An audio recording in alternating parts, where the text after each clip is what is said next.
పేతురులోని ధన్యత నీలో ఉన్నదా అన్నది మన పాఠ్యాంశము.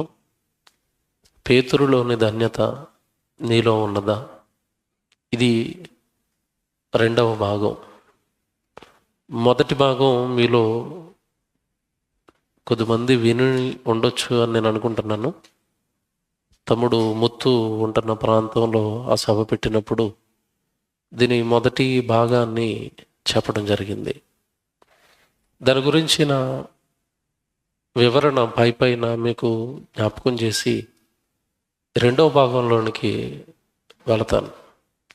దేవుని పిల్లలారా, బైబిల్లో యేసుక్రీస్తుల వారి వెనక ఒక శిష్యుడు ఉంటాడు. యేసుక్రీస్తుల వారి శిష్యుడు, అందరిలో అగ్రగణ్యుడు పేతురు గారు. యేసు ప్రభుని బాగా ప్రేమించినవాడు.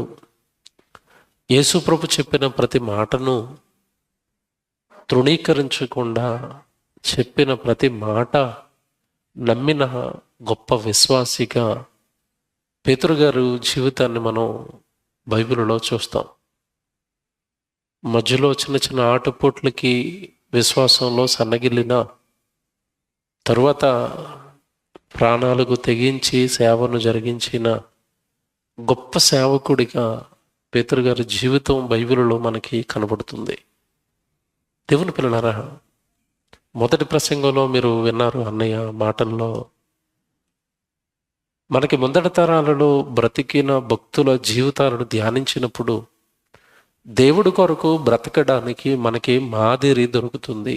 అలాగే పేతురు గారి జీవితాన్ని మీరు ధ్యానించిన మన ఆత్మీయ జీవితానికి కావలసినవి, దేవుడిలో మనం బలపడడానికి, దేవుడి కొరకు మనం బ్రతకడానికి, మన జీవితాన్ని వాక్యంలో స్థిరపరిచే ఎన్నో సంగతులు ఈరోజు పేతురు గారి జీవితాన్ని మనం ధ్యానిస్తున్నప్పుడు మనకి దొరుకుతుంది. దేవుని పిల్లలారా, ఈరోజు దేవుణ్ణి చాలామంది నమ్మారండి. యేసుప్రభుని నమ్మాము అంటారు, బైబిల్ అంటే మాకు ఇష్టం అంటారు, బాప్తిస్మం తీసుకున్నారు చాలామంది, ఆదివారం గుడికి వచ్చి వెళతారు. ఈ జీవితాన్ని కొనసాగిస్తూ నేను దేవుడిలో ఉన్నాను అనుకుంటూ ఉంటారు. మళ్ళా చెప్తున్నాను, చాలా జాగ్రత్తగా నేను చెప్పే ప్రతి మాట మీరు ఆలోచించండి. అందరూ యేసుప్రభుని నమ్మారు, మనము నమ్మాం.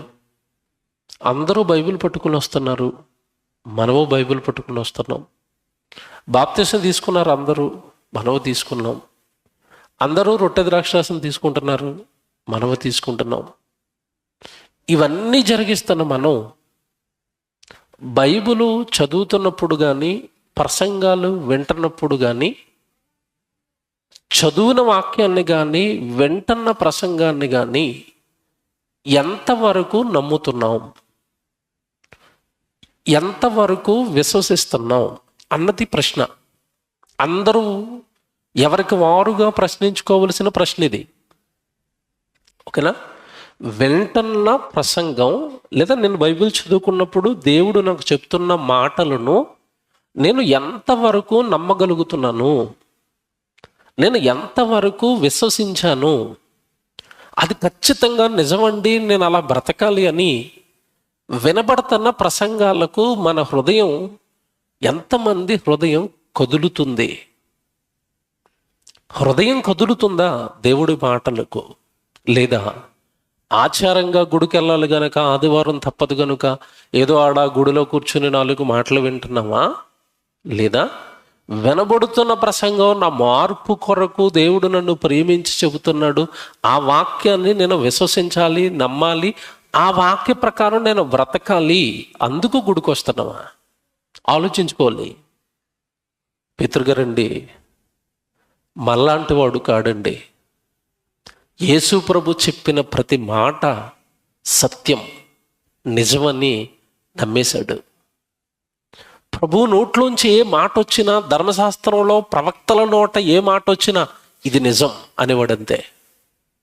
అంత విశ్వాసం, అంత నమ్మకం పేతురు గారికి వాక్యం పైన ఉంది. అదే తొలి భాగంలో నేను గంట సేపు వివరించిన విషయం. ఒకానొక నాడు పరిస్థితులు ఎలా ఉన్నాయి? పేతురు గారు యేసుక్రీస్తుల వారి వెనకాల తిరుగుతున్న రోజుల్లో పరిస్థితి ఎలా ఉంది అంటే, ప్రజలు వింటున్నారు, ఎవడూ నమ్మటం లేదు. ప్రసంగాలు వింటున్నారు, యేసుప్రభు పెట్టే భోజనం తింటున్నారు, చేపలు తింటున్నారు, రొట్టెలు తింటున్నారు. వాడికి ఏదైనా రోగం వస్తే ఆ రోగాన్ని బాగు చేయించుకుంటున్నాడు, టాటా బాయ్ బాయ్ అని వెళ్ళిపోతున్నాడు. అంతే తప్ప ప్రభు చెప్పిన ప్రసంగం ఎంతమంది ఆలోచిస్తున్నారు అంటే ఆలోచించలేదండి. వారు వినుటకు మట్టుకు విందురే కానీ గ్రహింపనే అన్నాడా యేసు ప్రభు? అన్నాడు. అంటే ప్రసంగాలు వింటున్నారు కానీ నమ్మి వాటిని గైకొనటం లేదు. ఇది ప్రాబ్లం విశ్వాస జీవితానికి. దీనిని ఎలా అధిగమించాలో, ఎలా గొప్పగా మనం దేవుణ్ణి నమ్మాలో మనకి నేర్పించే జీవితమే పేతురు గారి జీవితం. మొదటి భాగం విన్న వాళ్ళందరికీ తెలుసు. ఆ రోజు ప్రజలందరూ కూడా యేసుక్రీస్తుల వారిని దేవుని కుమారుడుగా నమ్మని పరిస్థితుల్లో, మీరు నమ్మితే నమ్మండి, నమ్మకపోతే పొండి, నేను మాత్రం యేసు దేవుని కుమారుడని నమ్ముతాను అన్నాడు పేతురు గారు. అన్నాడు. అంటే అర్థం ఏంటి? లోకం దేవుడి వాక్యాన్ని నమ్మకపోతే నాకేంటి, నేను మాత్రం నమ్ముతాను అన్నాడు. సపరేట్ అయిపోయాడు లోకంలో నుంచి. వాక్యం పక్షాన మళ్ళీ చెప్తున్నాను, ఈ పదం జాగ్రత్తగా వినండి. వాక్యము పక్షాన లోకం నుంచి సపరేట్ అయిపోయాడు. ఎందుకంటే లోకం అంతా వాక్యాన్ని నమ్ముతుందా? రోడ్డు మీద రేపు మార్నింగ్ ఈ ప్రసంగం విన్న తర్వాత మీరు రోడ్డు మీద నిలబడి ఎవడో అలాగే వెళ్తూ ఉంటాడు కదా, ఏమంటే పరలోకం ఉందండి, ఈశ్వరు పరలోకం ఇస్తాడని రండి అనండి. ఏమంటాడు మిమ్మల్ని? పరలోకమా? నాకు పక్కన ఉన్న భద్రాచలమే తెలియదు అంటాడు వాడు. పరిస్థితి అలా ఉంది, అంతేనా? మన పరలోకం అన్నాం అనుకోండి, నేను పక్కన ఉన్న అమెరికా దేశమే చూడలేదు, ఎక్కడో పరలోకం అన్నా ఎందుకండి ఇవన్నీ అంటాడు. ఎవడైనా యేసుప్రభు చెప్పిన పరలోకం, యేసుప్రభు చెప్పిన పాతాళ లోకం, నరకం నమ్ముతున్నారండి? నమ్మరండి. ఇలాంటి పరిస్థితుల్లో బైబిల్ పట్టుకొని మీరు తిరుగుతున్నారు. జాగ్రత్తగా వినండి. నమ్మని లోకంలో, వాక్యము నమ్మని లోకంలో బైబిల్ చేతుల్లో పట్టుకొని తిరుగుతున్న మీరు ఎంతవరకు ఆ నమ్మకాన్ని చివరి వరకు కొనసాగిస్తారు? అది ప్రశ్న. ఎందుకంటే మీకు తెలియదు కదా, మీతో పాటు గుడికొచ్చిన వాళ్ళు చాలామంది ఇప్పటికే అటు ఇటు తిరుగుతూ ఉంటారు. మీరు స్టార్టింగ్లో మీటింగులు చేసేస్తారు, స్టార్టింగ్లో సభలు పెట్టేస్తారు, స్టార్టింగ్లో కానుకలు ఇచ్చేస్తారు, సేవకుడికి తోడుగా ఉంటారు, అదంటారు ఇదంటారు. తర్వాత ఒక 6 నెలలకో సంవత్సరానికో కనపడ్డ మళ్ళీ. అంటే మొదట నమ్మిన దానిని పట్టుకోలేదంటే మధ్యలో ఎక్కడో ఆ విశ్వాసం, ఆ వాక్యం పైన నమ్మకం ఏమైంది? సన్నగిల్లింది. Very good. ఇది దృష్టిలో పెట్టుకుని వాక్యం దగ్గరికి వస్తున్న వాళ్ళందరూ, వాక్యం వింటున్న వాళ్ళందరూ వాక్యాన్ని ఎంతవరకు నమ్ముతున్నారన్నది ప్రశ్న. ప్రసంగాన్ని ఎంతవరకు విశ్వసిస్తున్నామన్నది ప్రశ్న. దేవుడు కూడానండి వాక్యం వినేవారి విషయంలో చాలా బాధపడ్డాడు. బైబిల్లో వస్తారు నా దగ్గరికి, వింటారు, కానీ చెబుతున్న ప్రసంగాలు ఎందుకు వింటారో దేవుడు బాధపడుతున్న ఒక సందర్భం చూపిస్తాను. ఇర్మియా గ్రంథం 6వ అధ్యాయం, ఇర్మియా గ్రంథం 6వ అధ్యాయం ఏమంటే 10వ వచనం చూద్దాం. ఇర్మియా గ్రంథం 6వ అధ్యాయం 10వ వచనం.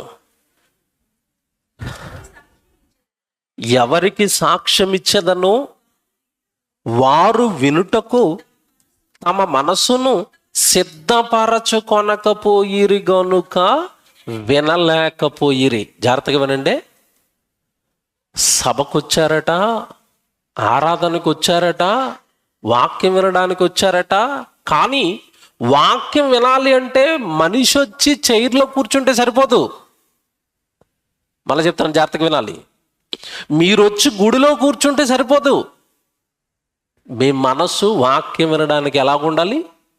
సిద్ధంగా ఉండాలి. వచ్చిన వాళ్ళు ఎలాగొస్తున్నారట?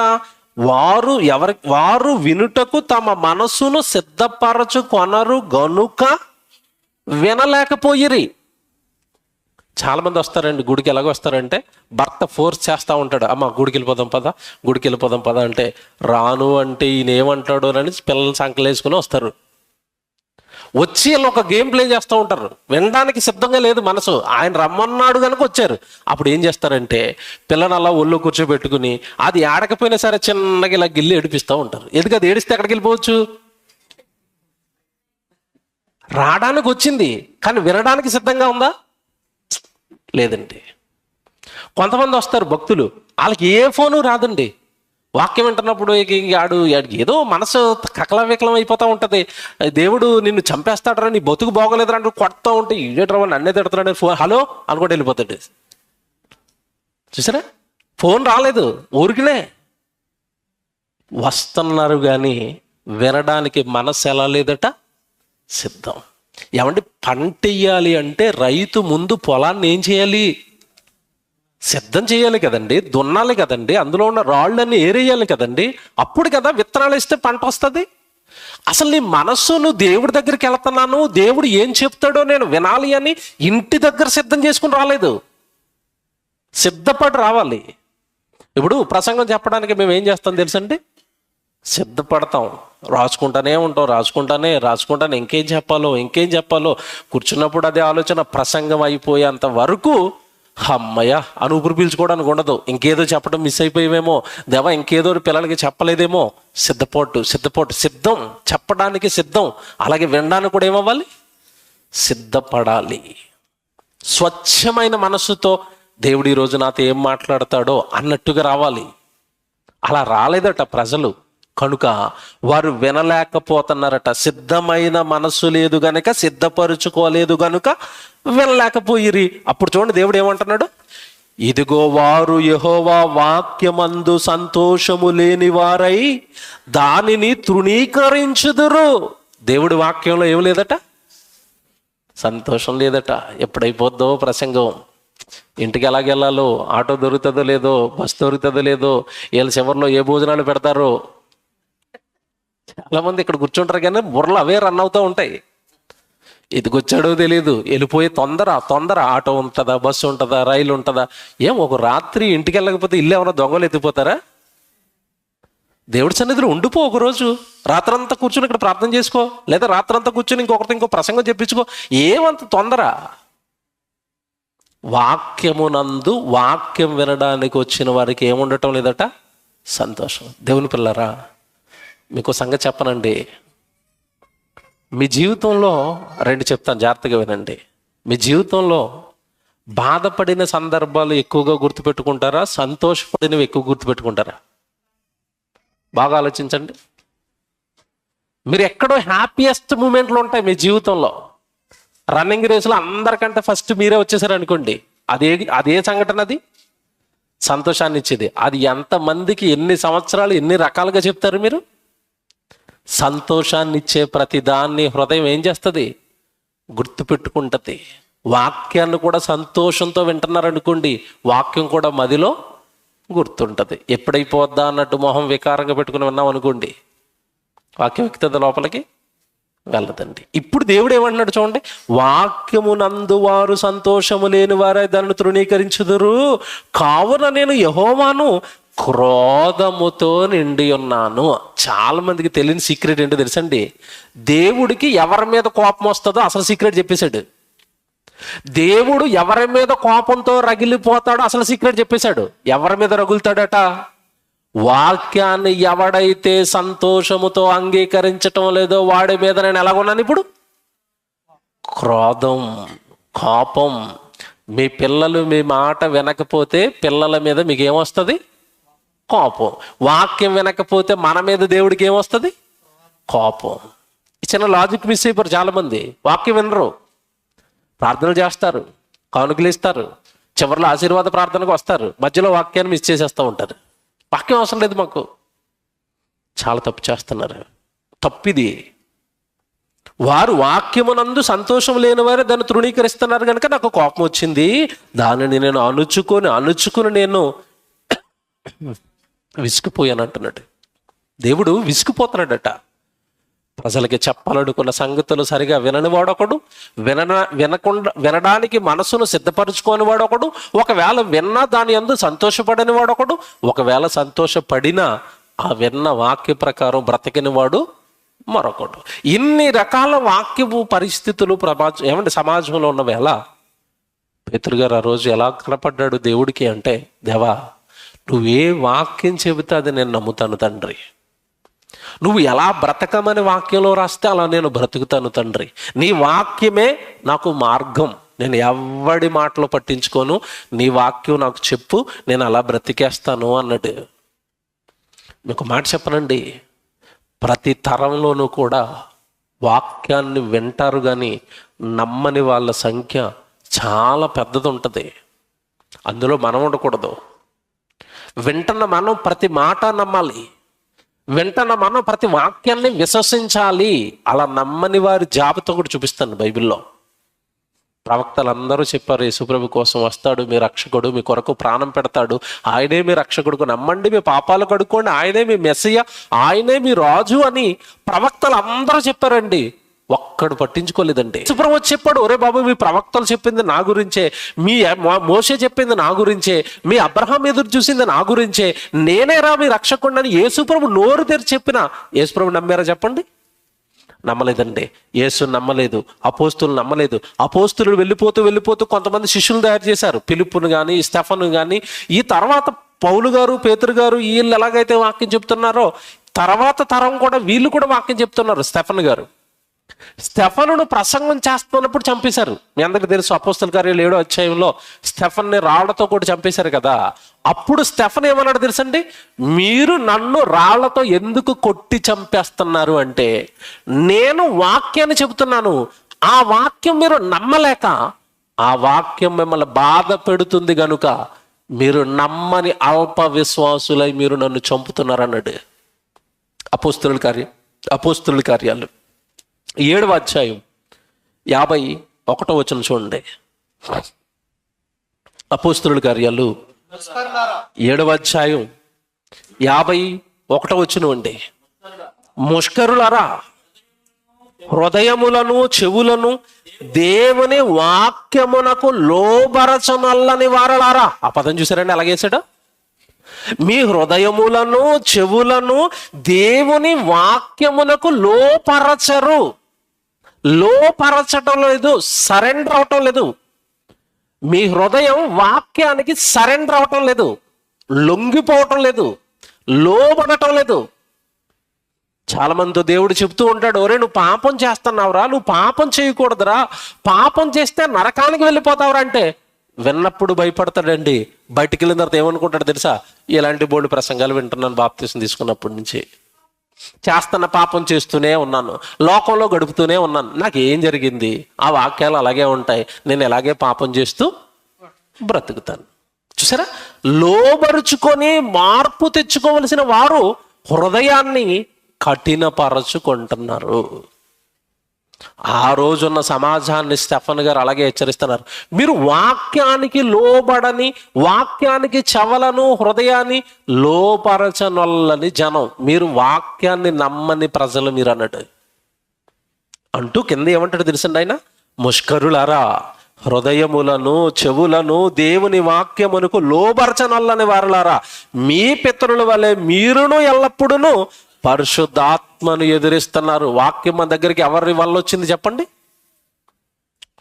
పరిశుద్ధాత్మ దేవుడు కదండి. ఈ వాక్యాలన్నీ రాయించి మన చేతుల్లో బైబిల్గా పెట్టాడు. నువ్వు వాక్యాన్ని ఎదిరించటం అంటే, నువ్వు వాక్యాన్ని నమ్మకపోవటం అంటే, నువ్వు వాక్యానికి లోబడకపోవటం అంటే ఎవరిని ఎదిరిస్తున్నావు? ఎంత బాగా చెప్పాడు చూసారా, ఎంత భయంకరం చూసారా.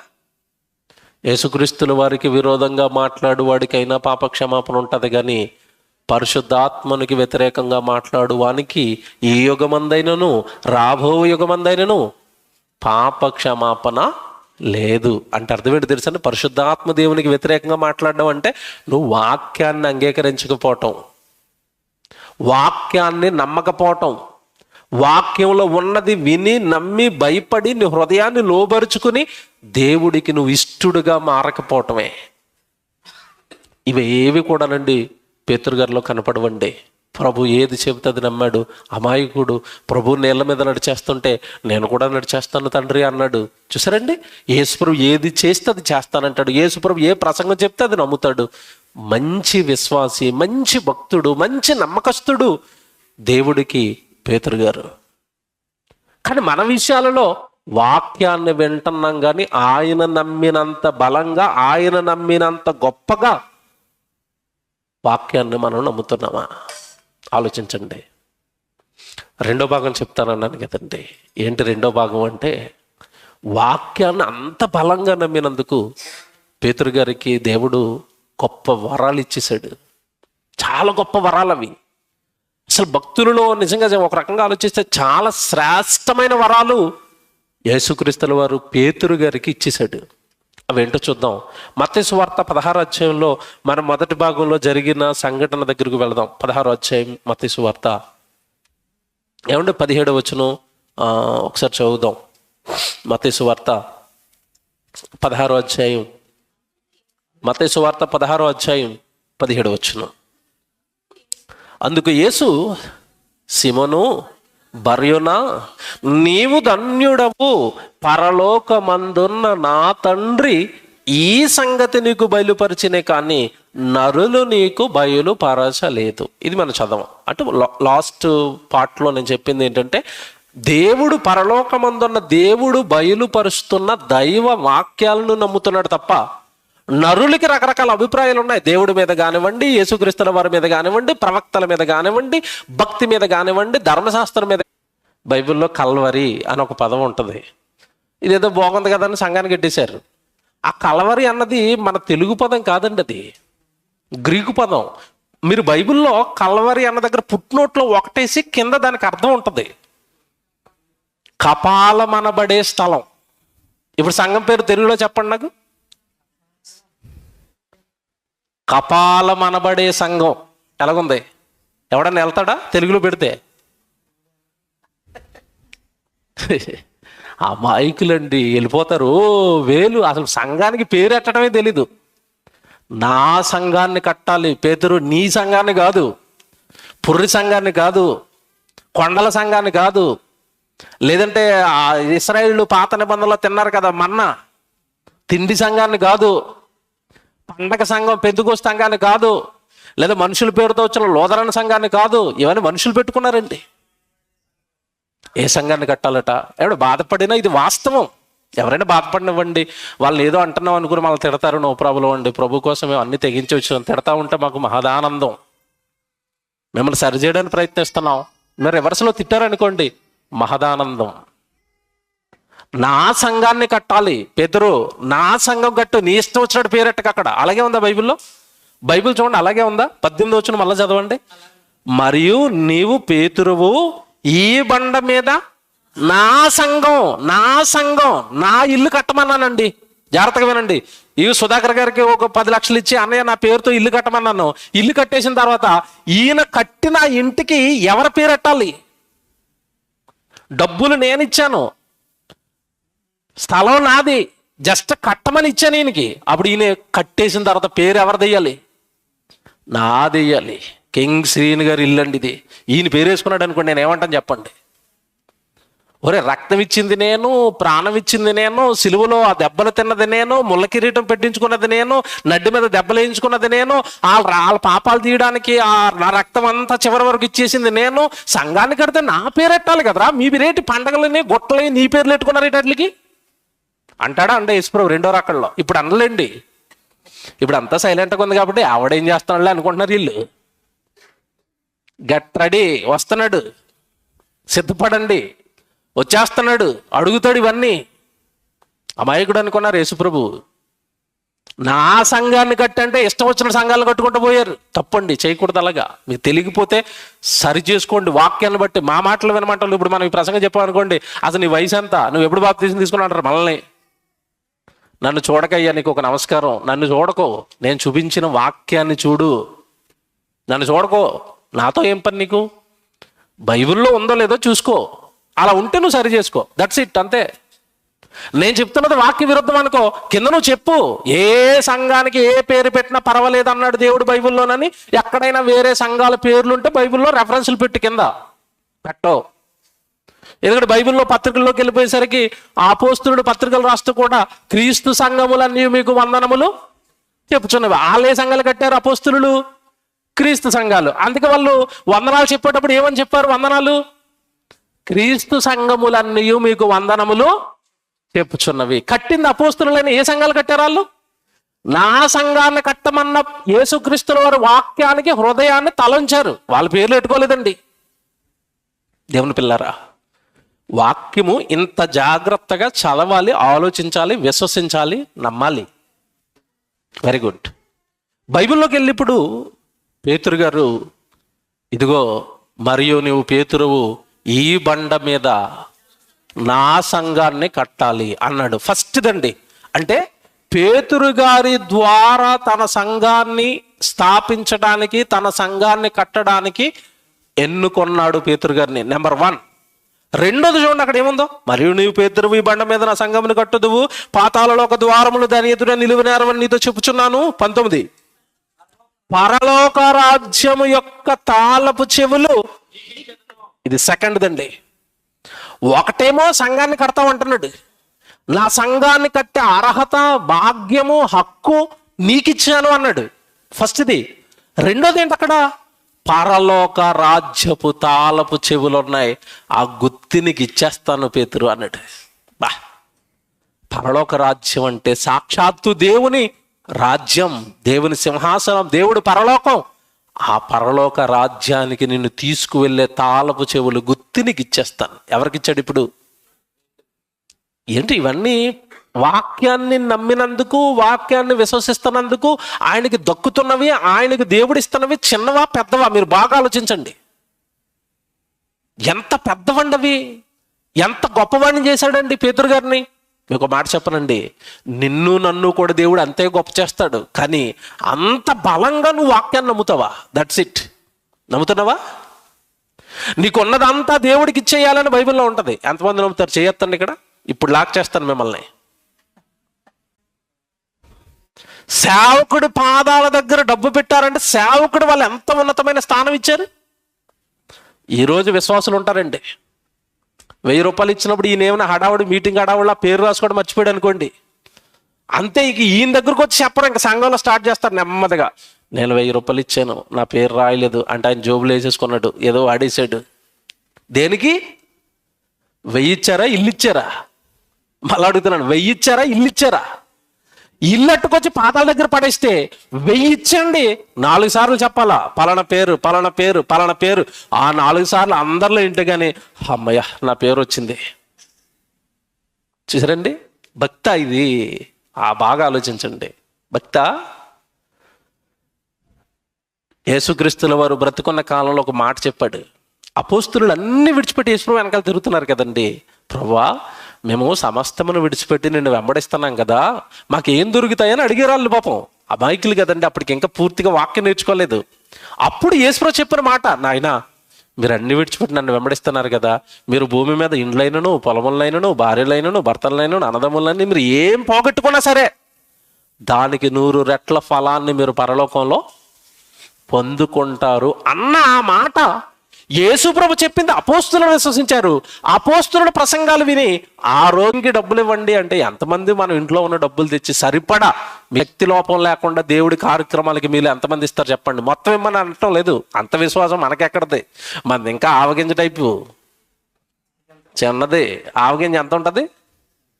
యేసుప్రభు అన్నాడు ఎంత ఉంటే చాలు మొత్తం కొండలే లేచిపోతాయి అన్నాడు. నాకు అనిపించింది అసలు ఈ సైజులో కూడా లేదని మనకి, అంతే కదా.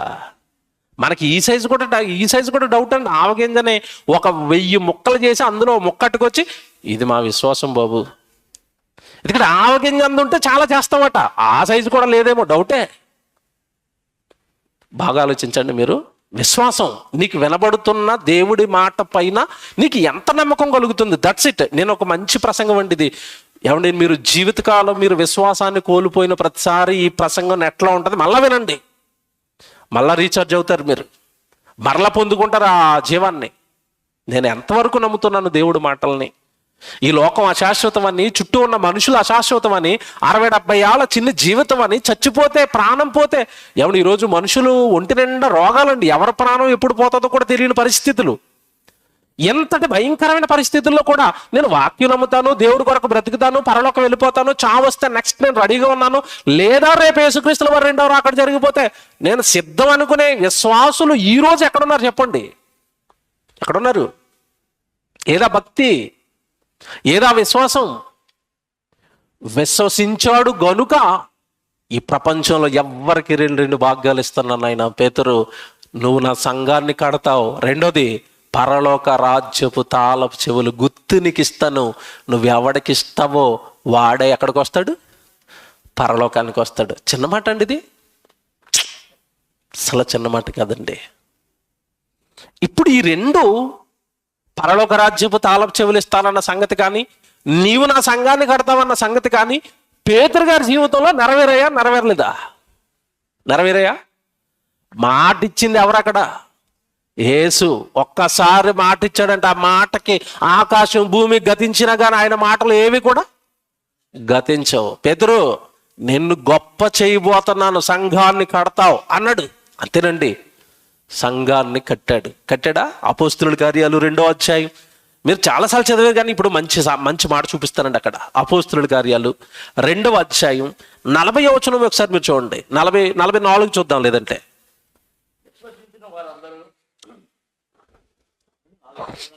44. అపోస్తుల కార్యాలు 2వ అధ్యాయం 40 చదువుదాం, లేదంటే ముందు 40 చదువుదాం. 40 నుంచి చదువుదాం. ఇంకను అనేక విధములైన మాటలతో సాక్ష్యమిచ్చుచు మీరు మూర్ఖులకు ఈ తరము వారికి వేరే రక్షణ పొందుడని వారిని హెచ్చరించాను. ఈ మాట అనుభవంతో చెప్తున్నాడు. ఒకప్పుడు నా చుట్టూ కూడా మూర్ఖులు ఉన్నారు. యేసుప్రభు దేవుని కుమారుడు అంటే నేను తొలినాళ్ళలో నేను నమ్మితే నా పక్కన ఉన్నవాడు ఏ జనము కూడా ఆ రోజు యేసుప్రభు ప్రసంగాలు విన్నారు తప్ప ఎవ్వడూ నమ్మలేదు. మీరు అర్జెంటుగా మూర్ఖుల నుంచి తప్పుకోండి, ఆ మూర్ఖపు సహవాసాల నుంచి బయటకు వచ్చేయండి. ఒకప్పుడు నా జీవితాన్ని కూడా ఇలాగే నాశనం చేయాలని చూశారు, కానీ నేను దేవుడి వాక్యాన్ని నమ్మాను. ఆ నమ్మిన దానిని ఈరోజు నా కళ్ళ ముందు నేను అనుభవిస్తున్నాను. ఇదిగో యేసుక్రీస్తుల వారు అన్నారు, నేనే మీ రక్షకుడిని అని. ఆయన బ్రతికొండగా చెప్పాడు, నమ్మాము. చచ్చిపోయాడు, తిరిగి లేచాడు, మాకు మరలా తిరిగి కనపడ్డాడు. ఇదిగో మేము నమ్మిన నమ్మకం, మేము విశ్వసించిన విశ్వాసం తప్పు కాలేదు. కాబట్టి మీరు అర్జెంటుగా ఏం చేస్తారంటే మమ్మల్ని చూడండి, మా విశ్వాసాన్ని చూడండి, యేసుక్రీస్తుల వారిని మేము ఎంత గొప్పగా నమ్మేమో చూడండి. మీరు మూర్ఖులకు ఈ తరం వారికి మీరు ఏమైపోవాలి? వేరైపోండి. ఆడు పాపం ఉంది, ఆ పాపం నిన్ను నరకానికి తీసుకెళ్ళిపోతుందంటే నమ్మడవాడు. నువ్వు దేవుడి కోసం పుట్టావు అంటే నమ్మడవాడు. దేవుడు తన పని కోసం నీకు జీవితాన్ని ఇచ్చాడు అంటే నమ్మడవాడు. ఈ దేహం దేవుడిదే అంటే నమ్మడువాడు. 60-70 ఏళ్ళ జీవితం ఏరా, తర్వాత మరొక జీవితం ఉందిరా అంటే నమ్మడువాడు. నమ్మని వాడు నుంచి మూర్ఖులకు ఈ తరం వారి నుండి మీరు ఏమైపోవాలి? వేరయ్యారా, కలిసిపోయారా? మరలా అడుగుతున్నాను ప్రశ్న, వేరయ్యారా, కలిసిపోయారా? కలిసిపోయారండి.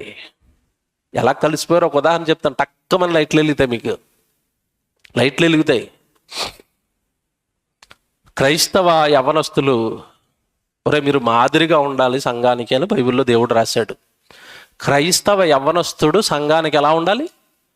మాదిరిగా ఉండాలిరా, నువ్వు భక్తిలోనూ విశ్వాసంలోనూ సంఘానికి మాదిరిగా ఉండాలి అన్నాడు క్రైస్తవ యవనస్తుడిని దేవుడు. కానీ ఈరోజు క్రైస్తవ యవనస్తులు దేవుడి మాటకు లోబడి సంఘానికి మాదిరిగా ఉండడానికి పవిత్రంగా పరిశుద్ధంగా కనబడుతున్నారా? లేదా క్రైస్తవ యవనస్తులు కూడా చూస్తున్నప్పుడు లోకంలో ఉన్న యవనస్తుడు కనబడుతున్నట్టు కింద కనబడతాడా? ఆడు చిరిగిపోయిన ప్యాంట్లే, వీడు చిరిగిపోయిన ప్యాంట్లే. వాడు పిచ్చి గూడు కటింగ్లే, వీడు పిచ్చి గూడు కటింగ్లే. మళ్ళీ గుడికి వచ్చేస్తాడు, బైబిల్ పట్టేసుకుంటాడు. ఎందుకు పట్టుకుంటున్నావు బైబిల్? ఎందుకు వస్తున్నావు గుడి దగ్గరికి? ఏం చూపిస్తున్నావు మాదిరి లోకానికి? ఏమి నమ్మావు నువ్వు వాక్యాన్ని? ఒరే నువ్వు మాదిరిగా ఉండాలి, నిన్ను బట్టి మరొక యవనస్తుడే నేను ఇలా ఉండకూడదురా, నీట్గా ఉండాలిరా, అమ్మనాలకు లోబడాలరా, భక్తిగా ఉండాలిరా, గుడికి వెళ్ళాలరా అని నీ ప్రవర్తనను బట్టి, నీ డ్రెస్ సెన్స్ని బట్టి, నీ బిహేవియర్ని బట్టి, నీ గ్రూమింగ్ని బట్టి వాడు మారాలి కదా. ఇలా ఉండాలనుకోవాలి. కటింగ్లే, వాడేస్తున్న బైక్గ్రౌండ్లే, వాడేస్తున్న కటింగ్లే, వాడేసుకునే దెయ్యం బొమ్మతో కూడిన టీషర్ట్లే. ఒరు బాబు, ఇదేం భక్తి, ఇదేం విశ్వాసం? నువ్వేం నమ్మేవు దేవుణ్ణి? వస్తున్నట్టుగా దేవుడి దగ్గరకు వస్తున్నారు. దేవుడి మాట నమ్ముతున్నావా? నేను మాదిరిగా లేకపోతే దేవుడు నన్ను శిక్షిస్తాడన్న భయం లేదా? వాక్యాన్ని నమ్మవా? నమ్మరండి. వస్తారు, వెళతారు, షో చేస్తారు. వాక్యం పైన భయం లేదు, నమ్మటం లేదు. పేతురు అంటోడు కాదు, దేవుడి వాక్యానికి గజ గజ గజ గజ గజ గజ గజ గజ వణికిపోయాడు. అమ్మో, దేవుడు చెప్పాడు, నాలో లోపం ఉంటే దేవుడు నన్ను శిక్షిస్తాడు, లోబడతాను, దేవుడు చెప్పినట్టుగా బ్రతుకుతాను, మూర్ఖులకు ఈ తరం వరకు నేను వేరైపోతాను, వాళ్ళతో కలవను, నేను కలవలేదు, ధైర్యంగా బ్రతికాడు కలవకుండా. మాటలు రాస్తున్నాడు 2వ అధ్యాయంలో, ఏమంటున్నాడు తెలుసా? నేను మూర్ఖులకు ఈ తరం వారికి నేను ఏమైపోయాను, వేరైపోయి రక్షణ పొందాను. మీరేం చేయాలంటున్నాడు ఇప్పుడు? మనం వేరయ్యామా? వాళ్ళతో పాటు నెమ్మదిగా వేడి నీళ్ళు చల్లీలా కలిసిపోయి చట్టబట్టలు వేసుకుని తిరుగుతున్నామా? బాగా ఆలోచించండి. ఎక్కడ వేరయ్యాం మనం? ఎక్కడ మన మాట వేరైంది? ఎక్కడ మన ప్రవర్తన వేరైంది? ఎక్కడ వేరైంది? వేరవ్వకపోతే పరలోకం చాలా కష్టం, చాలా కష్టం అండి. దుష్ట సాంగత్యము మంచి నడవడిని చెరుపును. చెప్పడా? నీ సాంగత్యం ఎవరితో? లోకస్తులతోనా? ప్రభు పనిలో ఉన్న వాళ్ళతో ఉండవా? సేవకుడితో ఉండవా? భక్తిలో ఉండి వాక్యంతో ఉన్నవాడితో ఉండవా? బిహేవియర్ మార్చుకోవా? వాక్యాన్ని నమ్ముతున్న వాళ్ళు, వాక్యం కొరకు బ్రతుకుతున్న వాళ్ళు విశ్వాసాన్ని వెంబడించి ఆ విశ్వాసంలో బలం పొందవా? వాక్యంలో 40 వచనం మళ్ళీ చదువుతాను చూడండి. మీరు మూర్ఖులకు ఈ తరం వారికి వేరే రక్షణ పొందుడని వారిని హెచ్చరించాడా, బతిమాలుకున్నాడా? ఈరోజు బోధకులు హెచ్చరిస్తారా? బాబ్ బాబ్ బాబ్ బాబ్ అంటారా? హెచ్చరిక ప్రసంగాలు బైబిల్ ఓపెన్ యూనివర్సిటీ ఇంటర్నేషనల్లో మాత్రమే. మీరు బాధపడిన వాక్యంలో అలాగుంది, మేము ఏం చేయలేమని చేతులెత్తేస్తాం మేమైతే, అంతే కదండి. హెచ్చరిక, నువ్వు బాధపడినా పర్లేదు, నీ మార్గం సరైంది కాదు. హెచ్చరిక, హెచ్చరించెను, తర్వాత హెచ్చరించి, తర్వాత చూడండి అక్కడ, కాబట్టి అతని వాక్యమును అంగీకరించిన వారు బాప్తిస్మము పొందిరి. ఆ దినమందు ఇంచుమించు 3,000 మంది చేర్చబడ్డారు. సంఘాన్ని నీ మీద కడతాను అన్నాడు. ప్రసంగం చేయగానే ఈయన మాటలు విని అక్కడ 3,000 మందికి ఏమిచ్చాడు? సంఘం స్టార్ట్ అయిందా? ఏంటండి నిజంగా దేవుడి రాజ్యాన్ని, దేవుడి సంఘాన్ని భూమి మీద కట్టే భాగ్యం అంటే ఎంత భాగ్యవంతుని చేశాడు దేవుడు పేతురు గారిని. ఫస్ట్ ఇది నెరవేరింది. ఇంకోటి చెప్పనండి, మీరు బైబిల్ బాగా చదువుకోండి, నేను బాగా ఆలోచించుకుంటానండి. ఇదిగో నీతోనే సంఘాన్ని ప్రారంభిస్తాను అన్నాడు. ఇశ్రాయేలులను ప్రసంగంతో పెంతుకొస్తే అనే పండగ దినాన్ని మార్చేశాడు. 1000 మందికి బాప్తిసం ఇచ్చాడు. అక్కడి నుంచి సంఘం ప్రారంభమైపోయింది. ఇక ప్రసంగాలు వింటుంటే మనుషులు మారిపోతున్నారు, సంఘంతో చేర్చబడుతున్నారు, సంఘం అభివృద్ధి అయిపోతుంది. వేలుకు వేలు వేలుకు వేలు వేలుకు వేలు యెరూషలేములోని సంఘం 1000 మందితో విస్తరించిపోయింది. దీనికి పునాదులేసి స్టార్టింగ్ చేసింది ఎవరిప్పుడు? పేతురు గారు.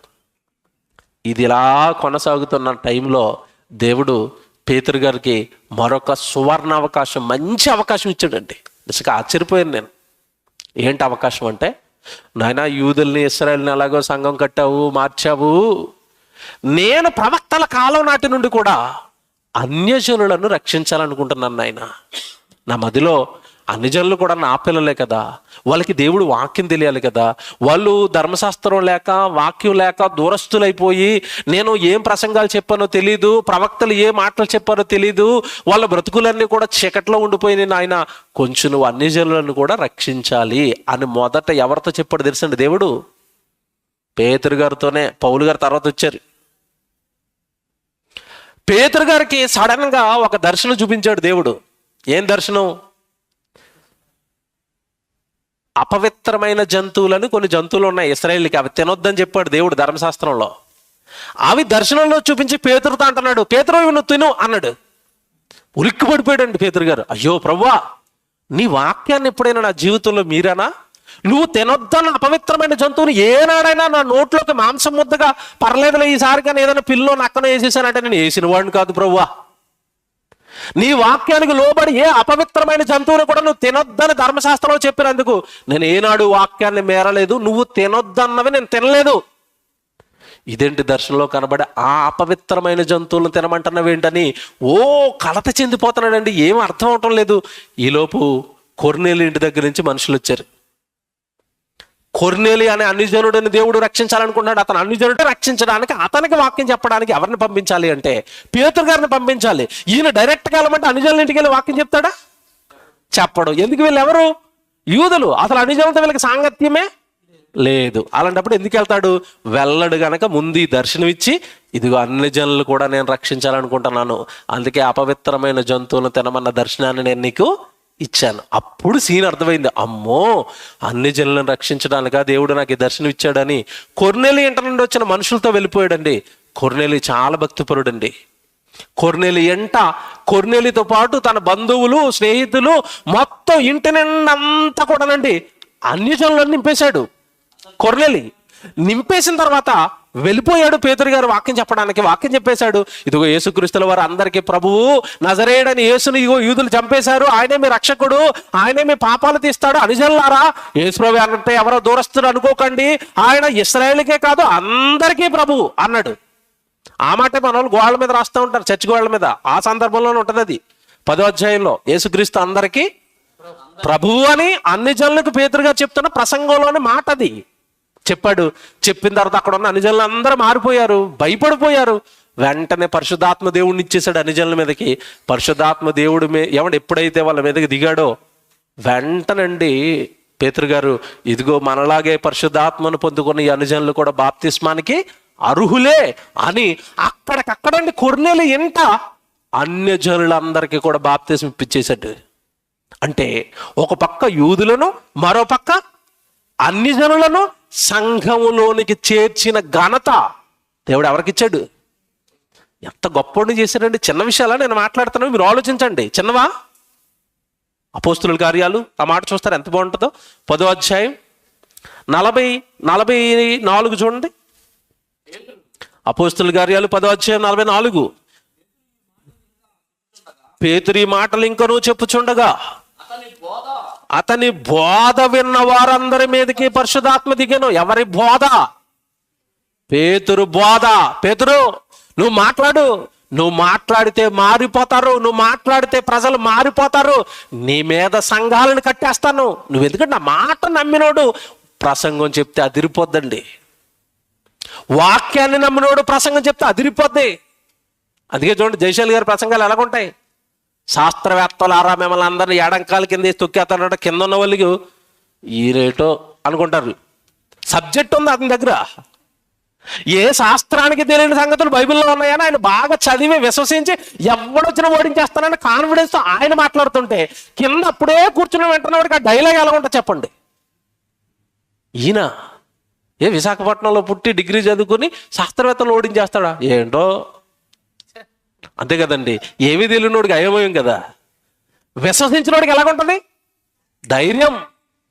నా తండ్రి మాటలలో శాస్త్రం ఉంది, శాస్త్ర అతీత సంగతులు ఉన్నాయి, రండిరా ఎవడొస్తాడో బైబిల్ను వ్యతిరేకించడానికి అన్నాడు. చాలా మందికి అది అర్థం అవ్వలేదు. అర్థమైన మనం మాత్రం ధన్యులు అయ్యాం. అంతే కదండి. మనం పట్టుకున్నాం ఈ దగ్గర ఏదో విషయం ఉందని. అందుకే కదండి బైబిల్ ఓపెన్ యూనివర్సిటీకి వచ్చాం, జేబీఆర్సీలకు వచ్చాం, సిబిటీలకు వచ్చాం, వాక్యం నేర్చుకుంటున్నాం ఈరోజు మనం. అందుకే కదా విన్నాం, విశ్వసించాం. 44లో ఆయన బోధ విన్న వాళ్ళందరూ కూడా ఆ రోజు పరిశుద్ధాత్మ దేవుడిని పొందేసుకున్నారట. వెంటనే బాప్తిసాలు ఇచ్చేస్తారు చూడండి అక్కడ వెంటనే. 47వ వచనం.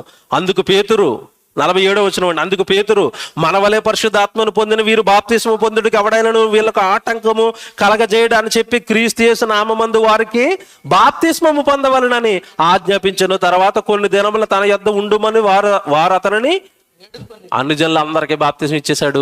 కొద్ది రోజులు అక్కడ ఉండి వాళ్ళకి వాక్యం చెప్పాడు, స్ట్రాంగ్ చేశాడు, అక్కడ ఒక సంఘాన్ని కట్టాడు. పేతురు గారు ఏమర్థమవుతున్నాడు మీకు?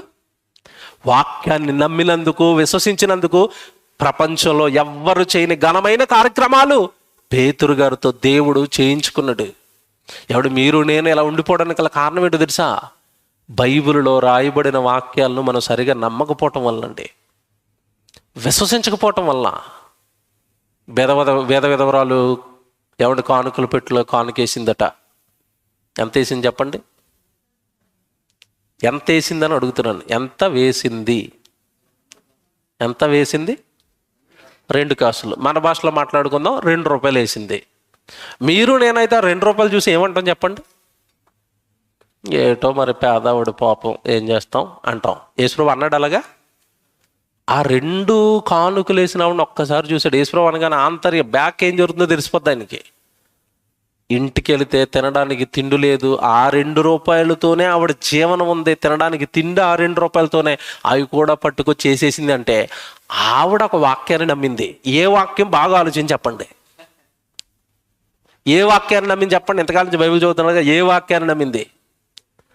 ఏమి తిందుము, ఏమి త్రాగుదము, ఏమి ధరించుకుందుము అని మీరు చింతింపకుడి అన్నాడా యేసుప్రభు మత్తయి సువార్త 6వ అధ్యాయంలో. ఆ ప్రసంగం నమ్మింది. మనం ఏది నమ్ముతాం చెప్పండి? ఇంటి నిండా కిరాణా ఉన్న 2000 అమ్మంటా, అమ్మో 2000. మనం ఎక్కడ విశ్వసిస్తున్నాం చెప్పండి? వాక్యాలను ఎక్కడ నమ్ముతున్నా? బాగా ఆలోచించండి. నేను చెప్పే ప్రసంగం ఎక్కడ నమ్ముతున్నాను? దేవుడి మాటల్ని ఇవ్వడానికి కానీ చేయడానికి కానీ దేవుడు పని జరుగుతున్నప్పుడు 4 రోజులు సెలవు పెట్టి, ఏమండి మరి అసరావుపేటలో మరి భారీ మీటింగ్ జరగబోతున్నాయట అన్నీ చెప్తున్నాడు ఇందాక వచ్చినప్పుడు.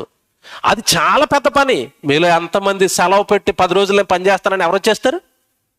ఆ 3 రోజులు ఖచ్చితంగా ఉంటానన్న అంటారు. ఏ 3 రోజులు? ఎందుకు? ప్రసంగాలు వినడానిక?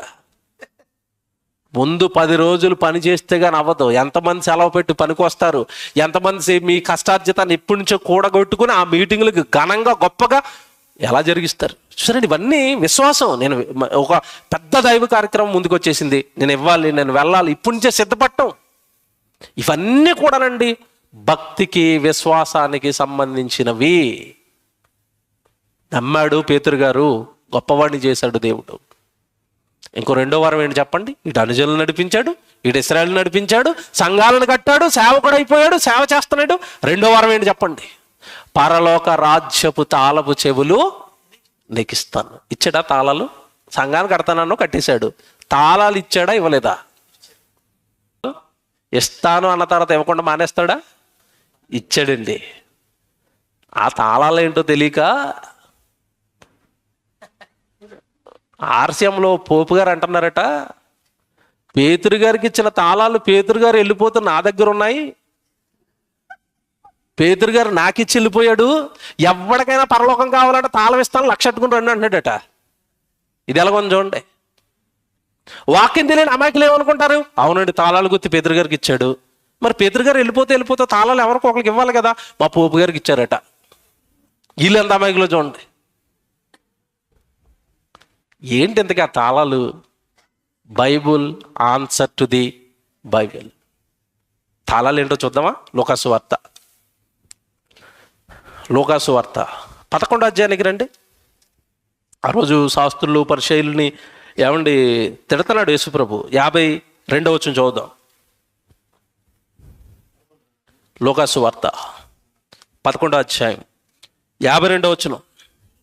అయ్యో ధర్మశాస్త్రోపదేశకులారా, మీరు జ్ఞానమను తాళపు చెవిని ఎత్తుకొని పోతిరి. అబ్బా, ఈ శాస్త్రులు పరిచయులు ఆ రోజు పిల్లల దగ్గర నుంచి ఏమెత్తిపోయారట? ఏ తాళపు చెవి అన్నాడు? జ్ఞానమను తాళపు చెవిని ఎత్తుకొని పోయిరి. అంటే యేసుక్రీస్తుల వారు పేతురు గారికి ఇచ్చిన తాళాలు గుర్తేయండి చెప్పండి. ఇప్పుడు జ్ఞానం, వాక్యం నీకు ఇస్తాను నాయన, అమితంగా జ్ఞానం ఇస్తాను నీకు, నువ్వు పంచు నాయన, ఆ తాళాలను పంచుకుంటూ వెళ్ళిపోనాయన, నీ జ్ఞానాన్ని పంచుకుంటూ వెళ్ళిపోనాయన. ఎవడైతే వింటాడో, ఎవడైతే విశ్వసిస్తాడో, ఆ తాళాలు ఎవడైతే పట్టుకుంటాడో వాడికి పరలోక రాజ్యంలో డోర్లు ఓపెన్ చేసుకోవడానికి ఆ జ్ఞానం ఉపయోగపడుతుంది. యేసుక్రీస్తుల వారు ఆయనకి ఇచ్చిన తాళపు చెవులు గుర్తు అనగానే ఏమన్నా వీళ్ళు బాహ్య రకంగా తాళాలు గుర్తు అనుకున్నారు? కాదండి, ఆయనకి ఇచ్చింది ఏంటో తెలుసా? జ్ఞానమనే తాళపు చెవి. దానినే ఎవరెత్తుకుపోయారట ఆ రోజు? ధర్మశాస్త్రోపదేశకులు. ఇక్కడ మాట్లాడితే చాలా మంది బాధపడతారు. ఇప్పుడు తప్పదు, మాట్లాడతాను. ఆ రోజున్న ధర్మశాస్త్రోపదేశకులు జ్ఞానాన్ని ఎత్తుకుపోయారు. ఈ రోజున్న బోధకులు కూడా సంఘానికి ఏం దూరం చేశారు? జ్ఞానాన్ని దూరం చేశారు, వాక్యాన్ని దూరం చేశారు. పాటలు పాడడానికి టైము, ఆరాధన చేసుకోవడానికి టైము, సాక్ష్యాలు చెప్పడానికి టైము, కానుకలు ఇచ్చిన వారి పేర్లు చెప్పడానికి టైము, వాక్యం చెప్పడానికి. ఒకవేళ ఎవడు పొరపాటున ఏమైనా వాక్యం చెప్పాలంటే పాస్టర్ గారు ఒక 10 నిమిషాలు వాక్యం చెప్తే వెనకాల నుంచి విశ్వాసులు మహాభక్తులు ఇలా చూపిస్తారట. అంటే అర్థం ఏంటి? ఇంక నువ్వు ఆపేస్తే వెళ్ళిపోతావని. అంత మహాభక్తులు ఉన్నారు సంఘాల్లో. ఈరోజు సేవకుడు చెబుదాం, జ్ఞానం ఇద్దాం, పంచుదామన్నా తీసుకునే వాళ్ళు ఉన్నారండి ఈరోజు. ఆ రోజు వాళ్ళు ఎత్తుకుపోయారు, ఈరోజు కొంతమంది ఎత్తుకుపోయారు. ఇద్దామని ఎవడైనా ప్రయత్నించినా తాళాల గుత్తి, జ్ఞానం అనే తాళపు చెవులు సంపాదించడానికి ఈరోజు ఎవడు సిద్ధంగా లేడు. ఏమండి, వాక్యము, జ్ఞానము పరలోక రాజ్యానికి తాళమా? ఎస్, ఖచ్చితంగా. ఎందుకంటే నీ దగ్గర జ్ఞానం లేకుండా, వాక్యం లేకుండా నువ్వు పరలోకానికి వెళ్ళవు. ఎందుకో తెలుసా? పరలోకంలో నువ్వు జీవించాలి అంటే ఆ లోకపు రూల్సే బైబిల్లో ఉన్నాయి. పరలోకంలో నువ్వు ఎలా జీవించాలో నీకు దేవుడు చెప్పిన రూల్స్ ఇవన్నీ, చట్టాలు ఇవన్నీ, నిబంధనలు. ఇదిగో ఈ వాక్యానుసారం నువ్వు భూమి మీద బ్రతికితేనే నువ్వు పరలోకానికి వస్తావు. ఇదంతా నిబంధన కదా. ఈ నిబంధనలు ఏమి చదువుకోకుండా, నేర్చుకోకుండా నువ్వు ఎలా వెళ్ళిపోతావు పరలోకానికి? ఇప్పుడు ఒక ఎమ్మెల్యే అయ్యి అసెంబ్లీకి వెళ్తున్నాడు అనుకోండి, ఆ ఎమ్మెల్యే అసెంబ్లీలో ఎలా బిహేవ్ చేయాలో ఒక చట్టం ఉంటుంది. తెలుసో లేదా మీకు? తెలుసా? ఎమ్మెల్యే ఏం మాట్లాడాలి, ఎమ్మెల్యే స్పీకర్ని ఎలా గౌరవించాలి, ఏ లాంగ్వేజ్ వాడాలి. బయట మాట్లాడినట్టుగా బూతులు మాట్లాడుతున్నాడు అనుకోండి, అసెంబ్లీలో మైక్ ముందు ఏమంటారు? ఒరే నువ్వు అసలు ఎమ్మెల్యేవా, వీధి రౌడీవారా, నువ్వెందుకు వచ్చావరా, చట్టసభలకి తోసేరా బయటికి? అంటే ఎమ్మెల్యే అయ్యి చట్టసభల్లో ఏం మాట్లాడాలో అవగాహన ఉండాలి. నువ్వు పరలోకం వెళ్ళాలి అంటే భూమి మీద దేవుడి వాక్యం నీకు అవగాహన ఉండాలి. ఇంకోటి చెప్పనా? వాక్యం నేర్చుకోవటం వల్ల ఒకటి కాదు, రెండు కాదండి ఉపయోగాలు. వాక్యము నేర్చుకుంటే నీకు పవిత్రత వస్తుంది, పరిశుద్ధత వస్తుంది, దేవుడు మనసర్థం అవుతుంది, పరలోకానికి వెళ్ళాలన్న ఆశ కలుగుతుంది, వినుట వలన విశ్వాసము కలుగుతుంది. నువ్వు వాక్యమే వినను, ఆ జ్ఞానమే నాకు వద్దు అంటే ఇక నువ్వు పరలోకానికి వెళ్తావు. కనుక నాయన, పరలోక రాజ్యపు తాళపు చెవులు నీకు ఇస్తున్నాను అంటే నీకు జ్ఞానాన్ని ఇచ్చేసాను. నువ్వు నేర్పు, ప్రసంగాలు నువ్వు నేర్పు, వాక్యము నువ్వు నేర్పు. ఎవరైతే వాక్యము నేర్చుకుంటారో వారే పరలోకం వెళతారని చెప్పు అన్నాడు. రాసుకుంటారో చదువుకుని టైం అయిపోయింది. నేను కొన్ని రెఫరెన్స్లు చెప్తాను మీకు. పేతురు గారు పత్రిక రాశారు, మొదటి పత్రిక. ఆ పేతురు గారు మొదటి పత్రిక రాస్తూ 2వ అధ్యాయము 1 నుంచి 3 వచనాలు రాసుకున్న తర్వాత చదువుకోండి. ఎవరైనా ప్రభువులోనికి వచ్చారా, ఎవరైనా రక్షణలోనికి వచ్చారా, మీ రక్షణ విషయంలో మీరు ఎదగాలి అంటే వాక్యం అనే నిర్మలమైన పాలను మీరు అపేక్షించండి అని రాశాడు అక్కడ. నువ్వు పరలోకం వెళ్ళాలి అంటే వాక్యం నేర్చుకోవలసిందే. నేను ప్రారంభంలో యేసు ప్రభు దగ్గర వాక్యం నేర్చుకున్నాను, నేర్చుకున్నది విశ్వసించాను, అందుకే నన్ను పరలోక రాజ్యానికి హక్కుదారుని చేశాడు దేవుడు. మీరు కూడా వాక్యం నేర్చుకుంటే కానీ పరలోకం రారు అని బాప్తీసం తీసుకున్న వాళ్ళని పసిపిల్లలతో పోల్చి చెప్తాడు అక్కడ. చదువుకోండి తర్వాత. మీరు అప్పుడే జన్మించిన శిశువును పోలిన వారై అంటాడు.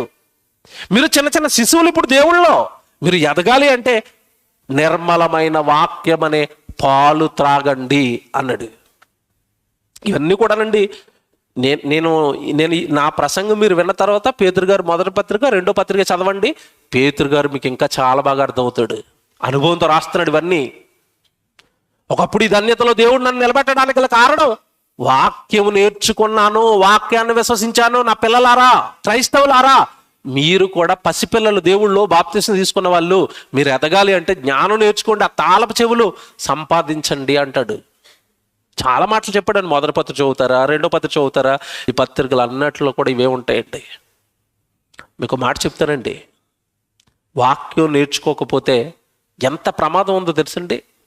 బైబిల్ అనగానే చాలామంది ఏమనుకున్నారు అంటే దేవుడు ప్రేమమయుడు, దేవుడు దయామయుడు, దేవుడు కరుణామయుడు, దేవుడు ఎప్పుడు దీవిస్తూనే ఉంటాడు తప్ప దేవుడు మమ్మల్ని ఎప్పుడు ఏమి చెయ్యడు అనుకున్నారు. అలా కాదండి. బైబిల్లో దీవెన వచనము ఉంటుంది. వాక్యానుసారం నువ్వు బ్రతకకపోతే శాపవచనం కూడా ఉంది బైబిల్లో. ఈ సంగతులన్నీ నీకు తెలియాలి కదా. ఎప్పుడు దేవుడు శపిస్తాడు, ఎప్పుడు దేవుడు నా మీద కోప్పడతాడు, నేను ఎలా బ్రతికితే దేవుడు నన్ను మెచ్చుకుంటాడన్న సంగతులు నీకు వాక్యం ద్వారానే కదా తెలుస్తాయి. యెహోషువ గ్రంథం, ఈ మాట రాసుకోండి ఎంత బాగుంటుందో. యెహోషువ గ్రంథం 8వ అధ్యాయం. యెహోషువ చూడండి, ఆ రోజు వాక్యోపదేశం ఎంత బాగా చేస్తున్నాడండి, ఎంత మంచి బోధకుడు అండి యెహోషువ గారు. మోషే గారు తర్వాత నాయకుడిగా, వాక్యం చెప్పే వ్యక్తిగా ఏమంటే ఎంత మంచి ప్రసంగం చేశాడు అంటే 8వ అధ్యాయం 34వ వచనం చూడండి. యెహోషువ గ్రంథం 8వ అధ్యాయం 34వ వచనం.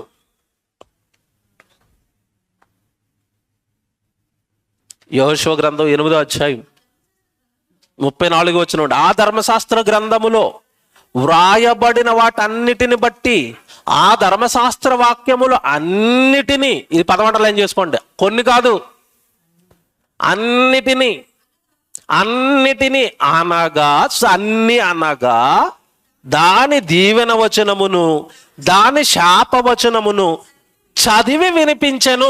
ప్రసంగంలో ఏమేం చెప్పాడు యెహోషువ గారు? ధర్మశాస్త్రంలో వ్రాయబడినవి అన్నీ, అది దీవెన వచనము, నెక్స్ట్ శాపవచనం. జనవరి 1వ తారీఖున మనకు వాగ్దానాలు ఇస్తారు. దీవెన వచనాలా శాపవచనాలా? జబ్బైపోయింది చూసారా మనం?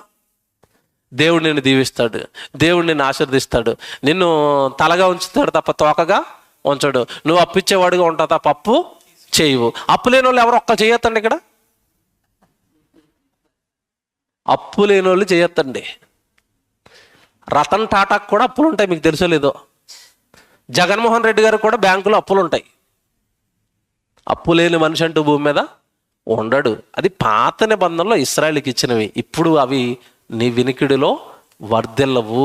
తెలియదండి పాపం. శాపవచనం ఉంటుంది, అలాగే దీవెన వచనం ఉంటుంది. మనకి ప్రసంగాలన్నీ ముందర తరాల్లో ఏం చేశారంటే, దేవుడు నిన్ను దీవిస్తాడు, దేవుడు నిన్ను ఆశీర్దిస్తాడు, నువ్వు ఎలా తిరిగినా పర్వాలేదు, ఆదివారం గుడికొచ్చి నాకు కానుకిచ్చావంటే దేవుడు నిన్ను చాలా గొప్పగా దీవిస్తాడు. ఈయన ఇంతకాలం విన్నారు, అవి కూడా మన చెవులకు బాగున్నాయి. వారం అంతా ఇటు తిరిగిన అయ్యగారి దగ్గరికి వెళ్ళామంటే నువ్వు సూపర్ డూపర్ అంటాడు, పొగేస్తాడు, ప్రార్థన చేస్తాడు, అమ్మయ్య అనుకుంటున్నాం మనం. చట్టంలో నేరం చేసిన వాడికి ఏముంటుంది చెప్పండి? శిక్ష.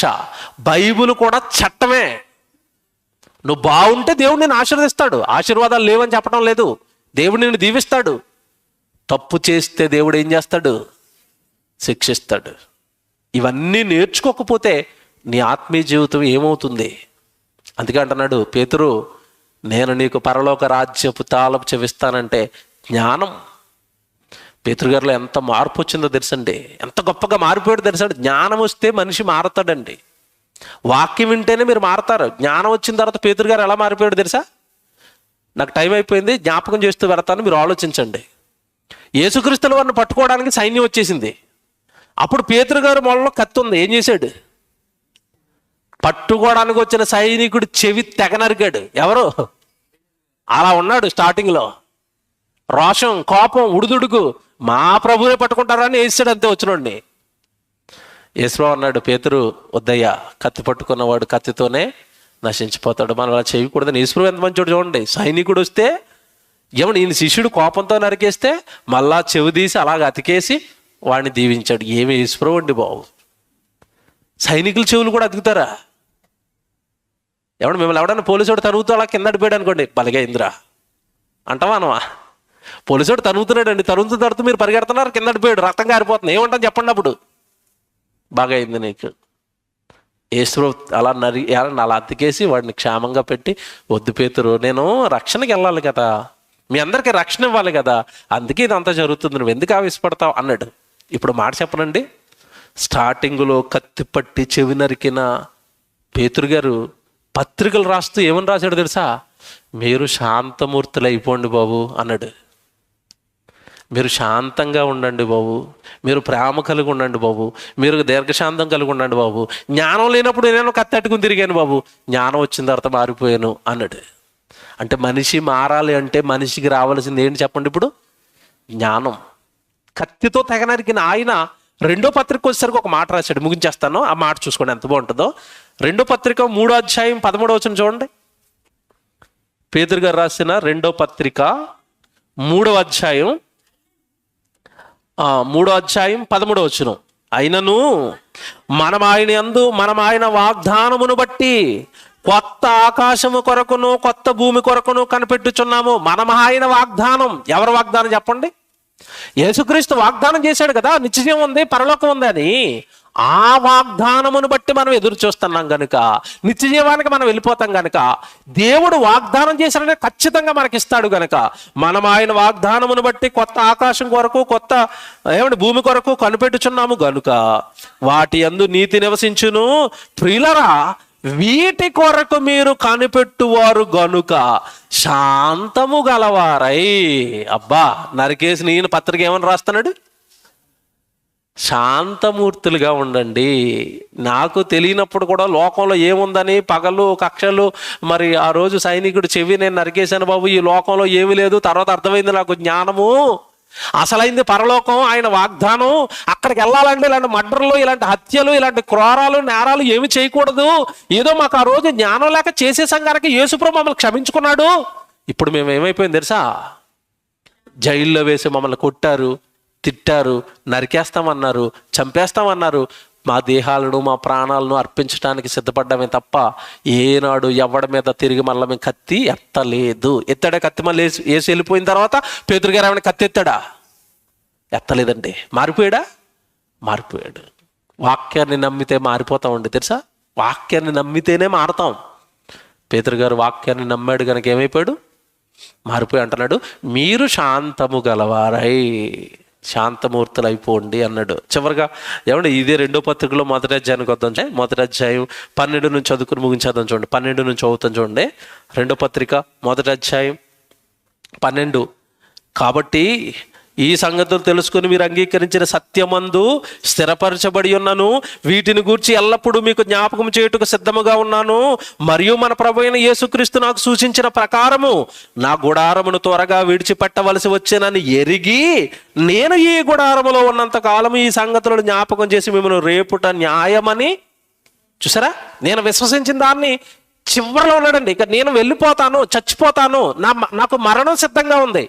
అయినా తొలిలో యేసుప్రభు దగ్గర ఉన్నప్పుడు ఎలాగైతే వాక్యాన్ని విశ్వసించానో దాంట్లోనే స్థిరుడుగా ఉన్నాను. ఆ విషయాల్ని వృద్ధాప్యంలో ఉన్న నేను మీకు రేపుతూ ఉంటాను. నా విశ్వాసం ఎక్కడ చెదరలేదు. యవ్వన కాలంలో యేసుక్రీస్తుల వారు వెనకాల సేవ ప్రారంభిస్తే చచ్చిపోయే చివరి దినాల్లో అంటున్నాడు, ఇదిగో నేను వాక్యములో స్థిరుడను, నేను మిమ్మల్ని ఇంకా రేపుతాను, వృద్ధాప్యంలో కూడా వాక్యంతో అంటున్నాడు. ఇది మరణ వాంగ్మూలం అండి. ఒక రకంగా చెప్పాలంటే పేతురు గారి మరణ వాంగ్మూలం ఇది. ఎలా చెప్తారంటారా? తర్వాత మాట చూడండి, తర్వాత మాట, నేను మృతి పొందిన తర్వాత కూడా మీరు నిత్యము వీటిని జ్ఞాపకం చేసుకున్నట్లు జాగ్రత్త చేతును. చూసారా ఏమన్నాడు? నేను చచ్చిపోయిన తర్వాత కూడా ఈ సంగతులు మీరు ఏం చేయాలి? జ్ఞాపకం చేసుకోండి. ప్రభుని నమ్మటం మానేకండి, వాక్యాన్ని విశ్వసించడం మానేకండి, వాక్యం చెప్పటం మానేకండి, వాక్యం చెప్పించటం మానేకండి, ప్రభు మీద విశ్వాసాన్ని సడలించుకోకండి, స్థిరులుగా ఉండండి. నేను చచ్చిపోయిన తర్వాత కూడా నా మాటలు మిమ్మల్ని రేపేటట్టుగా చేస్తాను, అంత బలంగా నమ్మాను నేను దేవుడు వాక్యాన్ని అంటున్నాడు. ఏం విశ్వాసం అండి? చచ్చిపోయిన తర్వాత కూడా నా మాటలు రేపుతాయి మిమ్మల్ని. బ్రతుకున్నప్పుడు నా విశ్వాసంతో కూడిన నా మాట నేను చచ్చిన తర్వాత కూడా మిమ్మల్ని రేపుతుంది, ఇది నా విశ్వాసం అన్నాడు. ఏంటండి మాటలు ఏమనిపిస్తున్నాయి చెప్పండి మీకు? భయం. నేను ఎంత విశ్వాసంలో ఉంటానా, నేను ఎంత భక్తిలో ఉంటానా? పేతురు గారిలా వృద్ధాప్యం వచ్చే చచ్చిపోయే ముందు ఇలాంటి మరణ వాంగ్మూలం నేను ఇవ్వగలనా? పేతురులోని ధన్యత ఇదే. పేతురు గారికి దేవుడిచ్చిన ధన్యత ఇదే. పేతురు గారిని దేవుడు గొప్ప చేసిన విధానం ఇదే. మీరు జయశాలి గారి ప్రసంగాలు వింటూ ఉంటారు. ముందు తల్లిగారు చచ్చిపోయారు, అప్పుడు ఏమైనా ఏడ్చినట్టుగా మీకు కనపడిందని నెట్ట ముందుకు వచ్చి ఏమైనా ఏడ్చాడు ఆయన? ఆవిడ వెళ్ళిపోయిందండి, తర్వాత నేను కూడా వెళ్ళిపోతాను. కొద్ది రోజులకి జాన్సన్ అని చచ్చిపోయాడు, అప్పుడేమైనా ఏడ్చినట్టుగా మీరు చూసారా? ప్రసంగాలు ఏం చెప్తున్నాడు ఆయన? వాడు పని చేసుకుని వాడు వెళ్ళిపోయాడు, నా పని చేసుకుని నేను వెళ్ళిపోతాను, మీ పని చేసుకుని మీరు. అది ఏంటి చెప్పండి? అది ఏంటి? అది అందులో మీకు ఏం కనపడుతుంది? విశ్వాసం. దేవుడు పని చేసి చచ్చిపోతే ఏముంది? పరలోకం. అలాంటి విశ్వాసం మిమ్మల్ని ఎవడ కదిపినా మీ నోట్లోంచి ఆ మాటలు వస్తాయా? ఇంత భక్తిలో ఉన్నారా? చివరికి అంటాడు, చదివేద్దాం, చాలా బాగుంటుంది తెలుసు. చివరి మాటలో 16వ వచనం, ఎలయనగా చమత్కారముగా కల్పించిన కథలను అనుసరించి మనం ప్రభు అయిన యేసుక్రీస్తు యొక్క శక్తిని, ఆయన రాజ్యమును నేను మీకు తెలపలేదు. ఈరోజు బోధకులు చెప్తున్నట్టుగా అమెరికాలో అది, ఆఫ్రికాలో ఇది, ఈ పెట్టకథలు చెప్పలేదు నేను మీకు. ఈరోజు సోషల్ మీడియాలో మీరు పెద్ద పెద్ద సేవకుల ప్రసంగాలు ఓపెన్ చేయరు, అన్నీ ఏముంటాయి? కరెంట్ అఫైర్స్, పెట్టకథలు. ఎక్కడ ఏది జరిగినా, సినిమా రిలీజ్ అయినా, క్రికెట్ మ్యాచ్ ఆడినా అంత అయ్యగారు వచ్చేస్తారు అది పోస్టర్ వేసి. కథలు కథలు. నేను మీకు అలాంటి కథలు చెప్పి మిమ్మల్ని విశ్వాసం చేయలేదు. నేను అంటూ ఇప్పుడు అంటాడు, మీరు దేవుడి శక్తిని బట్టి ఆయన దగ్గరికి వచ్చారు. 17వ వచనం, ఆయన మహత్కార్యమును మేము కన్నులారా చూచిన వారమై తెలిపితిమి. ఈయన నా ప్రియకుమారుడు, ఈయనందు నేను ఆనందించుచున్నానని ఒక శబ్దము మహాదివ్యము మహిమపరిచి ఆయన యొద్ద నుండి వచ్చినప్పుడు తండ్రి అయిన దేవుని వలన ఘనతయు మహిమనియు ఆయన పొందగా మేము ఆ పరిశుద్ధ పర్వతం మీద ఆయనతో కూడా ఉండిన వారమై ఆ శబ్దము ఆకాశము నుండి రాగా మేము విన్నాము. మరియు ఇంతకంటే స్థిరమైన ప్రవచన వాక్యము మనకున్నది. తెల్లవారి వేకువ చుక్క మీ హృదయములలో ఉదయింపవెలను. ఆ వాక్యము చీకటి గల చోటును వెలుగునిచ్చినట్టి దీపమై ఉన్నది. దాని యందు మీరు లక్ష్యముంచిన ఎడల మీకు వాక్యమందు మీకు లక్ష్యముంచిన ఎడల మీకు మేలు మేలు. మీ లక్ష్యం వాక్యం. ఏంటండి ప్రసంగాలు, ఏంటండి పత్రికలు, వాక్యం పైన ఆయనకున్న నమ్మకం ఏంటండి? దేవుని పిల్లలారా, ఈ స్థాయి విశ్వాసం, ఈ స్థాయి నమ్మకం నీకు నాకు వస్తేనే పరలోక రాజ్యపు తాళపు చెవి నీ చేతిలో నా చేతిలో ఉన్నట్టు. వస్తున్నాం, వెళుతున్నాం, ఏదో బైబిల్ చెప్తున్నారు, ఏదో అలా ప్రసంగాలు వింటున్నాం, అలా ఉండిపోకండి. వినండి, జాగ్రత్తగా వాక్యం వినండి, పట్టేయండి, నమ్మండి, వాటిని మీ జీవితంలో పెట్టండి. ఈ ప్రవచన గ్రంథమందు వాక్యములు గైకొనివాడు ధన్యుడు. ప్రకటనలో ఉంది కదా, ఇందులో ఉన్న వాక్యాలు గైకొనివాడు ఏమవుతాడట?